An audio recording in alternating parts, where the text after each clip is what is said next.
Hello students, कैसे हो आप सब लोग? Myself Jethankar and I welcome you all to our RMO flashback series. And in today's session, we will be discussing first two questions of year 2008. One of these questions is from geometry and the other one is a mixture of algebra and inequalities. Both the questions are good, ठीक है? And before starting the session, अगर आप किसी भी olympiad exam की preparation करना चाहते हो, चाहे वो मैथ्स ओलंपियाड है, मतलब प्री आरएमओ, आरएमओ या इनमो है, या वो फिजिक्स केमिस्ट्री या एस्ट्रोनॉमी ओलंपियाड है, या जूनियर साइंस ओलंपियाड है, या for that matter even NSCGS या NTSC है, तो kindly fill up this Google form vdnt.in/VOSmaths2. Our concerned person will call you and he or she will help you out in getting enrolled in these batches. And all these batches are completely free of cost. All you need to do is just fill up this Google form, right? So let's start the session. So this is 2018 first question and this was of 15 marks, as you can see. And as you can see, this is a question of geometry. So let's first draw the diagram.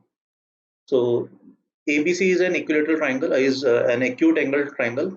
So ABC is an acute angle triangle, and D and F are the midpoints of BC and AB. So this point is D, and this point is F, right?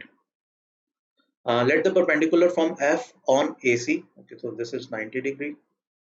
Uh, let's say this point is हमें point तो नहीं given है ना. Let the perpendicular from F to AC. Okay, so let's assume this point is G. And the perpendicular at B on BC. Okay, so this is perpendicular also. Meet in N. Okay, this point of intersection is N. All right. Prove that ND, this ND is equal to circumradius of triangle ABC. ठीक है, ABC का जो circum radius होगा उसके equal होना चाहिए ND. अब जैसे ही सर्कम रेडियस आता है तो हमें दो बड़े कॉमन से रिजल्ट सर्कम रेडियस के ध्यान आते हैं, है ना? एक तो हमें पता है कैपिटल आर सर्कम रेडियस का वैल्यू होता था A B C by 4 delta, ठीक है? या फिर हमें एक और चीज पता थी, साइन रूल में भी सर्कम रेडियस आता था a by sine a that is equal to b by sin a that is equal to b by sin b that is equal to c by sin c and that was equal to 2 capital R where again R is the circumradius.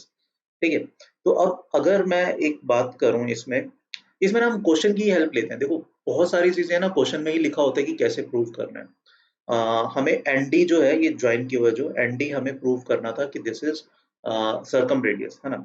तो अगर मैं triangle N B D की बात करता हूँ, ठीक है, अगर मैं ट्राइंगल एन बी डी की बात करता हूँ, जो बी डी है, can you tell me B D is what?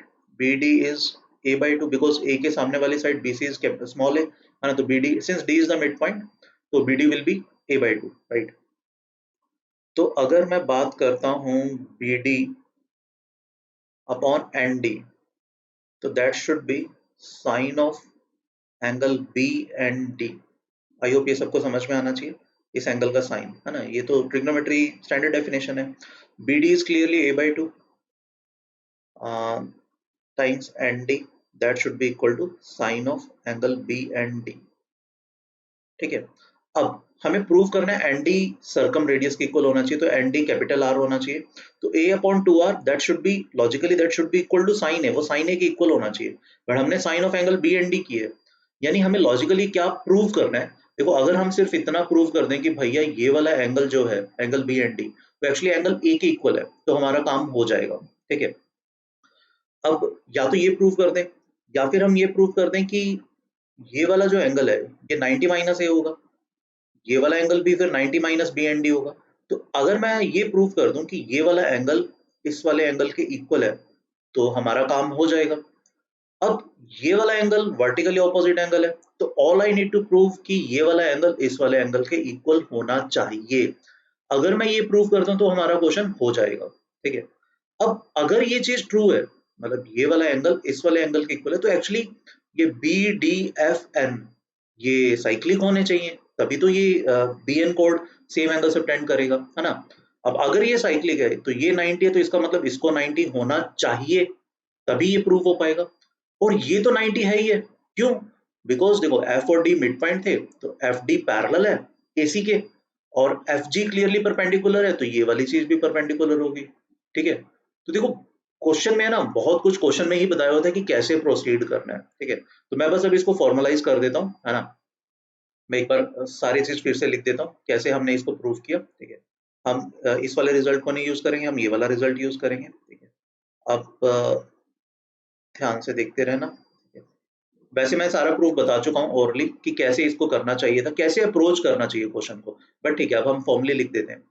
देखो since F and D are mid point, तो I can say F D is parallel to A C, ये सबको समझ में आना चाहिए, ठीक है। So that will further implies जो एंगल एन एफ डी होगा, that should be angle N G C, and that is actually 90 degree, तो परपेंडिकुलर होना चाहिए, मतलब this is 90। So this implies NBDF. This is cyclic because 90 plus 90 opposite angles का sum 180 आ रहा है ना? If this is cyclic, then that will imply angle BDN that should be equal to angle BFN, and angle BFN is actually equal to angle GFA. GFA that is actually equal to 90 degree minus A. ठीक है, ये 90 minus ए के equal है, तो ये वाला angle हमारे पास आ गया 90 माइनस ए। तो अब simply in triangle B D N, B D N में मैं क्या बोल पाऊंगा, B D upon N D, that is क्या, that is cos of 90 minus A, cos 90 minus A sine A, B D is A by two, तो A by two sine A, that is equal to N D, and we know A by sine A is nothing but 2r, so that simply implies that ND is R, circumradius। यही हमें prove करना था, ठीक है। तो question में जो prove करना था अपन ने उसी को ही उठाया, थोड़ा सा पहले बैक ट्रैक किया कि क्या क्या चीजें होनी चाहिए, उससे हमें समझ में आ गया कि हमें कैसे प्रोसीड करना है, ठीक है। तो ये फर्स्ट क्वेश्चन था 2008 का, जो कि डिसेंट सा क्वेश्चन था, 15 मार्क्स का क्वेश्चन है। ये एक अच्छा क्वेश्चन था, ये सेकंड क्वेश्चन था, और ये एक्चुअली 19 मार्क्स का था, दैट वाज ऑफ 19 मार्क्स, है ना। और ये चैलेंजिंग सा क्वेश्चन है, ठीक है। तो इसमें थोड़ा सा है ना लॉजिकली प्रोसीड करना था, थोड़ा सा हिट एंड ट्रायल करना था, हमें चीजों को बनाना था, ठीक है। जैसे क्वेश्चन पढ़ते हैं पहले, क्वेश्चन कह रहा था prove that there exist two infinite sequences A N and B N of positive integer, मतलब नेचुरल नंबर्स का एक सीक्वेंस होगा such that the following conditions hold simultaneously, मतलब A1 एक इंक्रीजिंग सीक्वेंस है जैसा कि आप देख सकते हो, और बी एन ए एन से बड़ा है और ए एन स्क्वायर से छोटा है, तो बी एन भी ऑब्वियसली एक इंक्रीजिंग सीक्वेंस होगा। फर्दर क्या कह रहे हैं, A N minus one divides B N minus one and A N square minus one divides B N square minus one. अब ये दोनों कंडीशंस थोड़ी सी क्रूशियल है, ठीक है। तो मतलब ये क्या कह रहे हैं, B N minus one upon A N minus one, ये एक इंटीजर नेचुरल नंबर आना चाहिए, and further B N square minus one upon A N square minus one. तो प्रैक्टिकली ये क्या बन जाता है, B N minus one into B N plus one upon A N minus one into A N plus one, ये भी एक natural number आना चाहिए। अब ऑब्वियसली ये वाली ट्रू, फर्स्ट चीज अगर ट्रू है तो B N minus one A N minus one से तो डिविजिबल है। अब उससे जो भी क्वेश्चन आएगा वो question into B N plus one, वो ए एन प्लस वन से डिविजिबल होना चाहिए, ठीक है। तो ये सब चीजें क्वेश्चन में करनी थी। तो देखो यहाँ पर है ना माइनस वन हो रहा है ना, ए एन माइनस वन भी और बी एन माइनस वन भी। फर्दर हमें एक चीज और ये भी थी कि जो बी एन है वो ए एन स्क्वायर से छोटा होना चाहिए, ठीक है। तो एक चीज तो थोड़ा सा समझ में आता है कि जो ए एन है वो समथिंग प्लस वन हो, बी एन भी जो हो वो समथिंग प्लस वन हो, ताकि जब हम बी एन माइनस वन और ए एन माइनस वन करें तो ये सिर्फ समथिंग बच जाए, है ना, और ये वाला समथिंग इससे डिविजिबल हो रहा हो। बट ये समथिंग कैसे सोचेंगे वो अभी हमें देखना है, ठीक है।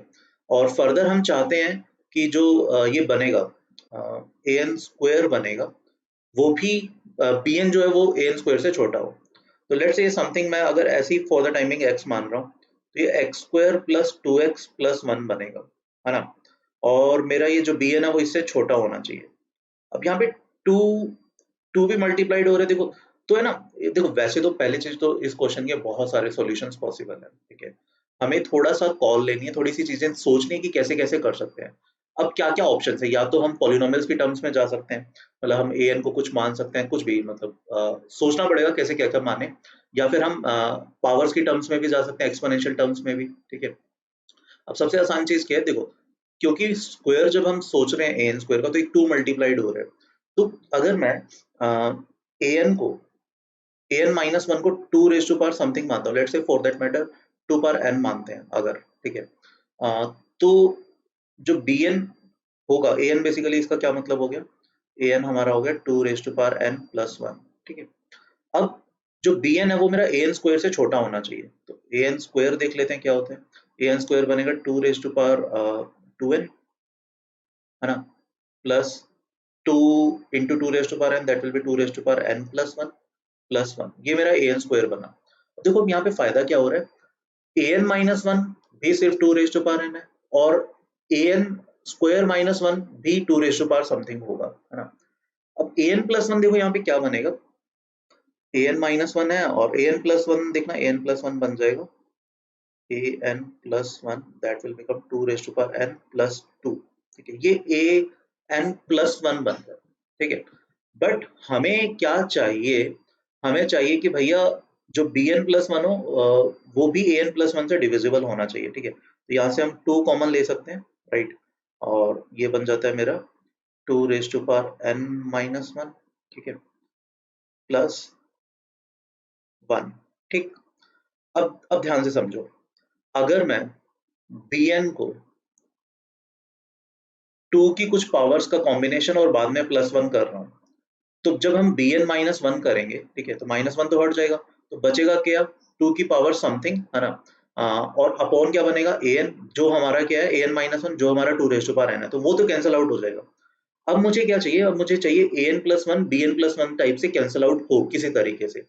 ए एन प्लस वन मेरा ये 2 टाइम्स समथिंग, तो मैं एक काम करता हूँ, मैं इसका स्क्वायर कैलकुलेट करता हूँ इतने से पार्ट का। ठीक है, लेट्स कैलकुलेट इतने से पार्ट का स्क्वायर। तो इसका स्क्वायर क्या बनेगा, 2 रेज़ टू पावर 2n-2, है ना, plus 2 raise to power 2n, 2 multiplied by 2 raise to power n-1, that will be 2 power n plus 1। ये बनता है स्क्वायर, यस, ये मेरा स्क्वायर बना। ठीक है, और मैं चाहता हूँ ये बी एन प्लस वन के इक्वल हो जाए, है ना, नहीं B N plus, but B N मैं समथिंग प्लस वन मानना चाहता हूँ, तो ओके, इसको भी मैं 2 से मल्टीप्लाई कर देता हूँ, क्योंकि बी एन प्लस वन में फाइनली एक प्लस टू बन जाएगा बाद में, क्योंकि हम बी एन में चाहते हैं ना कि B N something plus one बने, तभी तो वो B N minus one A N minus one से खत्म होगा। तो मैं एक काम करता हूँ, इसको 2 से भी मल्टीप्लाई कर देता हूँ। ठीक है, तो ये बन जाएगा 2 raise to power 2n-1 plus 2 raise to power n+1 plus 2। अब देखो ये मेरा कैपेबल है bn प्लस वन बनने के लिए, क्योंकि देखो ये अब इससे डिविजिबल तो है ही है, ये वाली चीज इससे डिविजिबल है an प्लस वन से। ठीक है, बट अब मेरे को चेक क्या करना है, bn मेरा an स्क्वायर से भी छोटा होना चाहिए था। an स्क्वायर हमारे पास ये है, ठीक है, चेक करके देखो क्या ये हमारा इससे bn जो है वो इससे छोटा आ रहा है, बिल्कुल 2 raise to power n+1 plus 2, ये तो सेम है ना, और 2 रेज़ टू पावर एक हमने पावर कम कर दी है, तो बिल्कुल सही है। bn, ये bn प्लस वन है, ठीक है, ये ध्यान रखना, तो bn यहाँ पे प्लस वन होना था, तो bn क्लियरली मेरा an स्क्वायर से छोटा आ रहा है, बिल्कुल सही चीज है। तो अब देखो कहानी क्या हुई, मैं एक बार आपको नेक्स्ट स्लाइड पे बता देता हूँ। an मैंने क्या माना, an मैंने माना 2 raise to power n plus one, ये मेरा an है, हाँ, क्योंकि मैंने an माइनस वन को ये माना है, और ये मेरा bn प्लस वन है, तो इसका मतलब मेरा bn जो होगा, bn बनता है मेरा 2 रेज़ टू पावर कितना बनता था, 2 raise to power 2n-1, 2n-1 plus 2 raise to power n plus one, यही था ना, 2 रेज़ टू पावर n+1 था, ओके, प्लस वन। ठीक है, ये मेरा bn बनता है, राइट, बिल्कुल सही है। अब देखो हमें क्या प्रूव करना था, bn-1 बताओ कितना बनता है, bn-1 बनेगा 2 raise to power 2n-1 plus 2 raise to power n+1, ये मेरा बनता है bn-1। an-1 की अगर मैं बात करूं वो 2 रेज़ टू पावर n है। क्या मेरी थर्ड कंडीशन ट्रू आ रही है, सोच के देखो, थर्ड कंडीशन ट्रू बन रही है ना, 2 पावर n, ऑब्वियसली ये वाली चीज जो है bn-1 वो 2 पावर n से तो डिविजिबल है, ये दोनों टर्म्स 2 पावर n के फैक्टर है। ठीक है, अब अगर मैं बात करता हूँ bn+1 की, bn+1 मेरा बनता है 2 raise to power 2n-1 plus 2 raise to power n+1 plus 1+1 which is 2। तो इसमें से अगर मैं एक 2 कॉमन निकाल लेता हूँ, तो ये बनता है 2 raise to power 2n-2 plus 2 raise to power n+1, और मेरा an+1 कितना आ रहा है, वो अगर ध्यान से देखोगे 2n+2 बन जाएगा, एक 2 कॉमन निकाल लो, तो बनता है 2 raise to power n-1 plus 1। अब ध्यान से देखो an, अब क्या bn+1 an+1 से डिविजिबल है? बिल्कुल है। 2 से कैंसिल आउट हो रहा है। और याद करो जब हमने ये बनाया था तो इसका स्क्वायर ही ये बनाया था, ध्यान करो ना, इस पर्टिकुलर पार्ट का स्क्वायर किया था, वही ये चीज हमने बनाई थी। तो क्या हमारा bn+1 an+1 से डिविजिबल है? बिल्कुल। और bn-1 an-1 से था? बिल्कुल। तो थर्ड और फोर्थ कंडीशन हमारी सेटिस्फाई हो रही है, ठीक है। फर्दर bn हमारा an से तो बड़ा है ही है भाई, वो तो है ही है, बट an स्क्वायर से छोटा भी होना चाहिए, वो हमने यहाँ पे प्रूव कर दिया था। an स्क्वायर को जब हमने इससे कंपेयर किया था, है ना, bn से, वो हमारा छोटा आ रहा था। हमारा जो bn था वो बनता है 2n-1 plus 2n+1 plus 1। Clearly ये टर्म इससे छोटी है बिकॉज यहाँ पे 2n है और यहाँ पे 2n-1 है, ठीक है। और दोनों इंक्रीजिंग सीक्वेंस है बिकॉज n की वैल्यू जैसे जैसे हम बढ़ाएंगे तो हमारा सीक्वेंस बढ़ता रहेगा। तो ये हमारा एक सीक्वेंस आ जाता है जो इनफाइनाइटली लॉन्ग होगा, बिल्कुल n की वैल्यू बढ़ाते रहो, कोई दिक्कत नहीं है, ठीक है। और जो हमारी सारी कंडीशंस को भी सेटिस्फाई कर रहा है, ठीक है।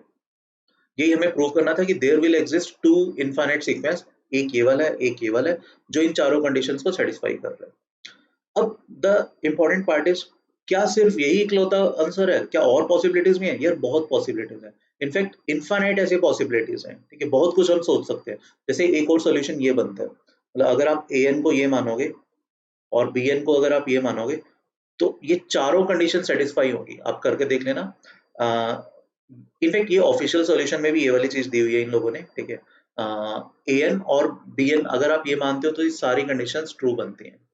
और भी बहुत सारे सॉल्यूशंस पॉसिबल है, बट अगेन मतलब देखो इस टाइप के क्वेश्चन में क्या होता है, ऑल्दो इसने तो बोला ही हुआ था कि हमें प्रूव करना है कि देयर विल एग्जिस्ट, तो अगर ये होता है कि check whether there exist two infinite sequence और नॉट, तो या तो किसी तरीके से प्रूव करो, कोई जस्टिफिकेशन दो कि ऐसा एग्जिस्ट नहीं कर पाएगा, ऐसी सीक्वेंस पॉसिबल नहीं है, या फिर कोई सीक्वेंस लिख के दो कि भैया ये देखो ये आपके सामने दो इनफाइनाइट सीक्वेंस है जो इन चारों कंडीशन को फॉलो कर रही है, ठीक है। जो हमने कर दिया यहाँ पे, हमारे केस में an ये बनता है, bn ये बनता है, ठीक है। और वो आपको बताया भी है कि कैसे बन रहा है, ठीक है। तो ये एक बहुत अच्छा क्वेश्चन था, 19 मार्क्स का क्वेश्चन था। तो that's it guys, that's it from today's lecture. आज हमने question first and second discuss किए ईयर 2008 का। तो अगर आप लोग किसी भी ओलंपियाड एग्जाम की प्रिपरेशन करना चाहते हो, चाहे वो मैथ्स ओलंपियाड है, that is pre RMO, IOQM या आरएमओ या फिर इनमो, या आप for that matter NSCP physics olympiad, chemistry olympiad, astronomy olympiad, junior science olympiad, KVPY, NTSC या जेई की कुछ भी प्रिपरेशन करना चाहते हो अच्छे ढंग से, तो kindly fill up this Google form vdnt.in/vosmaths2। हमारे रिप्रेजेंटेटिव आपको कॉल करेंगे and they'll help you out in getting enrolled in these batches, right? And all these batches are completely free of cost. बस आप में एक अच्छा टैलेंट और एक अच्छी मेहनत करने का जज्बा होना चाहिए, right? So that's it from today's session. Next lecture में मिलते हैं। नेक्स्ट लेक्चर में हम question third and fourth discuss करेंगे ईयर 2008 का, right? So till then, please take a very good care of yourself. Thank you. Bye bye.